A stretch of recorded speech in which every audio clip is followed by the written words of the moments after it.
Pérenniser l'espèce humaine, dit par Émile Berlerme en octobre 2020. Pérenniser l'espèce humaine. Vouloir pérenniser le non pérenne n'a aucun sens. Or, rien n'est pérenne, car tout se transforme dans l'univers. Il ne sert donc à rien de vouloir pérenniser l'espèce humaine, à court ou moyen terme, puisque le but de la pérennisation est une sorte d'immortalité. Nous faisons progresser nos connaissances sur nous-mêmes et l'univers pour les transmettre. Mais à qui? Or, au final, nos progrès et nos savoirs disparaîtront avec nous. L'univers visible n'est pas pérenne, la galaxie n'est pas pérenne, le système solaire n'est pas pérenne.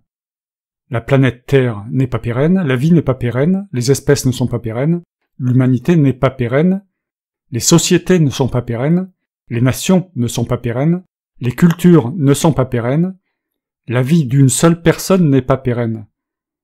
Un assemblage de choses non pérennes est évidemment non pérenne. Pourquoi vouloir pérenniser quelque chose qui ne l'est pas?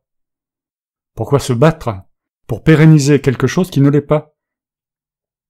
Et pourquoi vouloir faire cette stupidité, ce non-sens, dans la violence et la souffrance?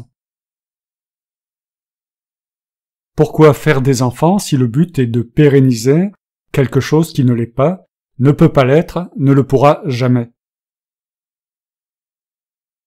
Une personne qui a été mise au monde, à laquelle on a imposé l'existence sans lui demander son avis, doit subir cette existence en commençant par le commencement, c'est-à-dire l'enfance, pendant laquelle ses éducateurs tentent d'installer dans son intellect tout le nécessaire pour être un citoyen modèle sans y parvenir toujours.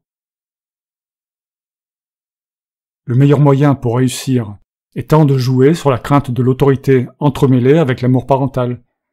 Également, jouer sur la peur de souffrir, sur la frayeur de la mort, ainsi que sur le mérite et la récompense.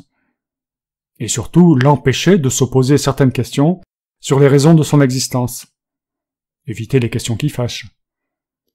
Une éducation subtile pousse l'enfant, puis la personne, à la recherche de la normalité. Un juste milieu, et c'est quasiment gagné. Qui veut souffrir pendant sa courte existence? Donc, l'individu mis devant le fait accompli d'exister se dit, quand il a compris l'absurdité de la chose, qu'il n'a plus qu'à poursuivre jusqu'au bout, et avec un peu de curiosité sur l'aboutissement d'une vie, il va laisser aller la machine. Quand ça n'est pas trop dur, il n'y a qu'à se laisser vivre. Une espèce n'est pas une entité mémorielle, ni consciente, ni sensible. Une espèce ne souffre pas. Une espèce se développe, croît, et disparaît sans souffrance.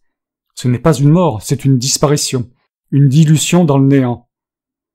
Les particules, humaines, nous, disparaissent petit à petit et puis ne se renouvellent plus. Qu'elles disparaissent plus ou moins rapidement ne change rien. La souffrance de l'espèce est nulle, au contraire de celle des individus.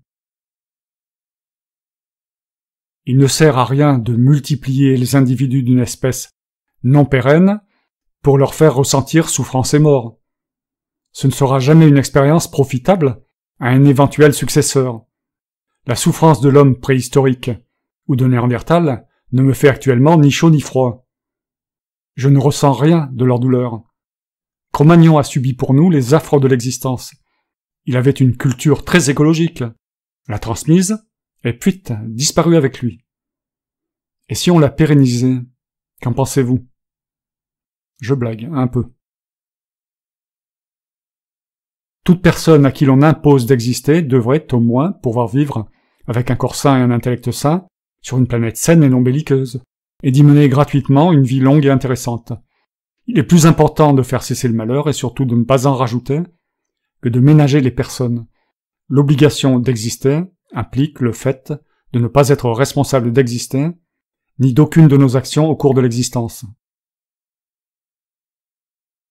Nous sommes innocents d'exister, toujours, et toujours innocents de nos actes. Fin, Émile Berlerme.